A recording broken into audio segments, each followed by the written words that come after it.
बंधुओं, एक प्रश्न हमेशा मन में उठता है।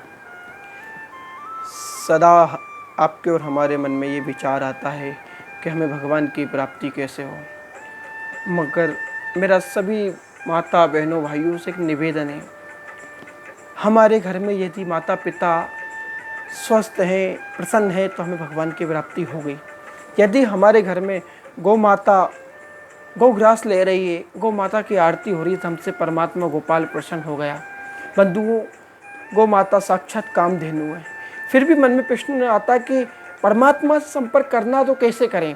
यम नियम आसन ध्यान के द्वारा, साधना के द्वारा, ज्ञान के द्वारा सबसे सहज मार्ग भगवान से प्राप्ति करने का वो है भक्ति मार्ग। हम लोग भक्ति मार्ग के माध्यम से परमात्मा की प्राप्ति कर सकते हैं। क्या करना होगा इसके लिए? हम व्यासपीठ से हमेशा एक बात कहते हैं। बंधुओं, हमेशा एक बात आती है कि कैसे हम ईश्वर से संपर्क करें। जिसको राम कहा जाता है, जिसको कृष्ण कहा जाता है, जिसको गोविंद कृष्ण दयालु परमात्मा कहा जाता है, उसकी प्राप्ति कैसे हो। एक दृष्टांत हमेशा याद आता है। एक जगह कहीं किसी भवन का निर्माण चल रहा था, किसी मकान का काम चल रहा था। 5वीं मंजिल पे इंजीनियर विराजमान था और नीचे मजदूर काम कर रहे थे।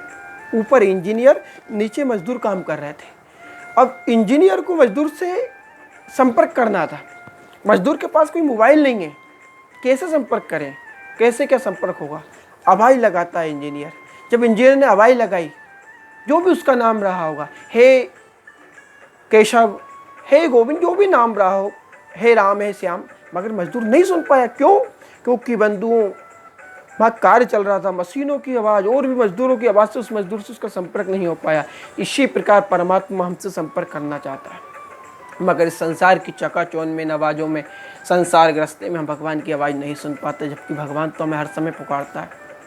राम जो झूठे वेर खिलाने वाली सबरी से प्रेम करते हैं, कृष्ण विदुर के यहाँ साग खाने जाते हैं, विदुरानी से प्रेम करते हैं, जो महादेव भूत प्रेत से प्रेम करते हैं, क्या वो हमें नहीं याद करेंगे? याद करते हैं बंधुओं, मगर हम आवाज़ नहीं सुन पाते। इंजीनियर को उस मजदूर संपर्क करना था, जब नहीं सुन पाया उसने एक युक्ति लगाई। भगवान भी कोई युक्ति लगाता है, हो सकता है आप संपर्क करें। इंजीनियर ने अपनी जेब से एक 50 का नोट निकाला बंधुओं, और निकाल के ज़मीन पे फेंक दिया। मजदूर के आगे वो नोट जाके गिरा। मजदूर देखता है, कहाँ से आया? कहीं से भी आया, मुझे नोट से मतलब। उठाया, जेब में रख लिया और मजदूर फिर पुनः अपने काम में लग गया। जब वो मजदूर पुनः अपने काम में लग गया, इंजीनियर ने कहा एक काम करता हूँ, फिर से नोट फेंकता हूँ। अब इंजीनियर ने अपने जेब से 200 का नोट निकाला और निकाल के नीचे उससे फिर से फेंका। मजदूर ने फिर देखा, कहीं से आके कोई नोट उड़ता हुआ आया, उसके सामने गिरा। उसने अपना कार्य छोड़ा, 200 का नोट उठाया, जेब में रख लिया, फिर अपने कार्य से लग गया। फिर वो भी दिमाग के लगाने लगा कि अब क्या करें। ऐसे चलता रहा। इंजीनियर ने फिर 500 का नोट गिराया, मजदूर ने 500 का नोट भी उठा के और अपनी जेब में रख लिया। उसके मन में बंधु विचार आने लगे कि कैसे संपर्क होगा, अब क्या करें। जब मजदूर नहीं देख पाया तो इंजीनियर ने एक युक्ति लगाई। एक ईंट का टुकड़ा, पत्थर उठाया, उठा के धीरे से मजदूर पर फेंका। मजदूर के आके पीछे पीठ पे लगा, हल्की सी चोट भी आई, मगर उसने देखा ऊपर कि हाँ कोई ने पत्थर मारा। किसने मारा? इंजीनियर ने कहा मैंने मारा, आओ तुमसे काम है। दोनों का संपर्क हुआ, वार्ता चालू हो गई, दोनों की बात चालू हुई।